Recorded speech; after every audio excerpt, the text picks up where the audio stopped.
Ini adalah Pak Yoman.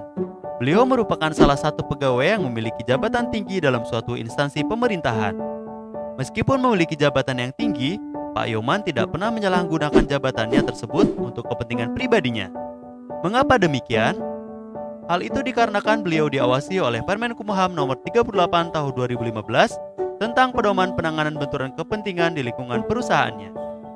Di dalam Permenkumham Nomor 38 Tahun 2015 terdapat beberapa pedoman terkait penanganan benturan kepentingan, di antaranya maksud dan tujuan pedoman penanganan benturan kepentingan, bentuk-bentuk benturan kepentingan, sumber penyebab terjadinya benturan kepentingan, penanganan situasi benturan kepentingan, faktor keberhasilan penanganan benturan kepentingan, serta pencegahan benturan kepentingan.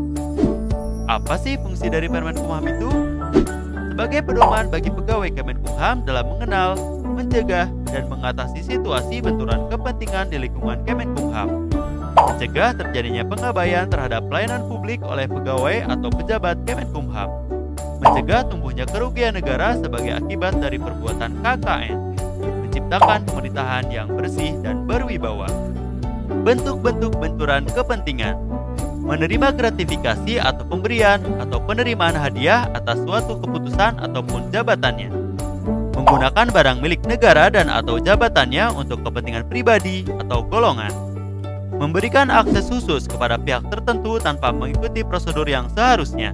Pemberian izin dan atau persetujuan dari pegawai yang diskriminatif. Situasi yang menyebabkan seseorang menerima gratifikasi. Situasi yang menyebabkan penggunaan aset instansi untuk kepentingan pribadi. Situasi di mana pegawai memberikan akses khusus kepada pihak tertentu, misalnya dalam perekrutan pegawai tanpa mengikuti prosedur seharusnya.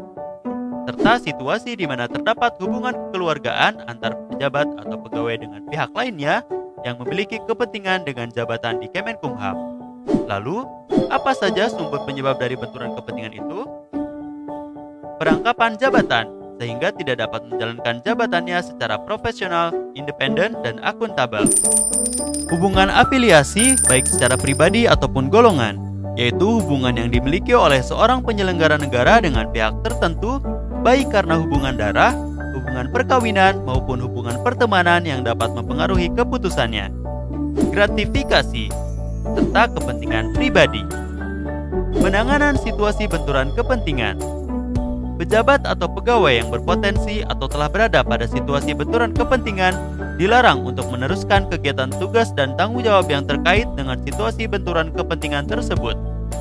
Pejabat atau pegawai yang berpotensi atau telah berada pada situasi benturan kepentingan wajib membuat surat pernyataan potensi benturan kepentingan terhadap kondisi tersebut kepada atasan langsung. Lalu, faktor apa saja sih yang menjadi pendukung keberhasilan penanganan benturan kepentingan? Komitmen dan keteladanan pemimpin, partisipasi dan keterlibatan pegawai, perhatian khusus atas hal tertentu, serta pemantauan dan evaluasi. Lantas, langkah seperti apa yang bisa mencegah benturan kepentingan?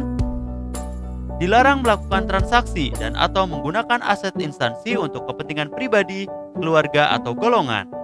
Dilarang menerima dan atau memberi hadiah ataupun manfaat dalam bentuk apapun yang berkaitan dengan jabatannya dalam kaitannya dengan mitra kerja, penyedia barang dan jasa.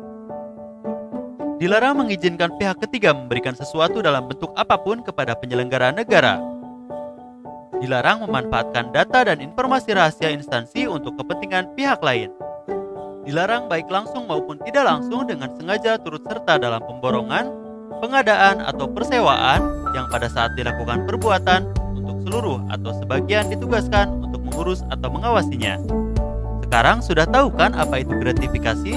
Tetap hati-hati agar kita terhindar dari gratifikasi, karena gratifikasi merupakan bibit awal dari korupsi.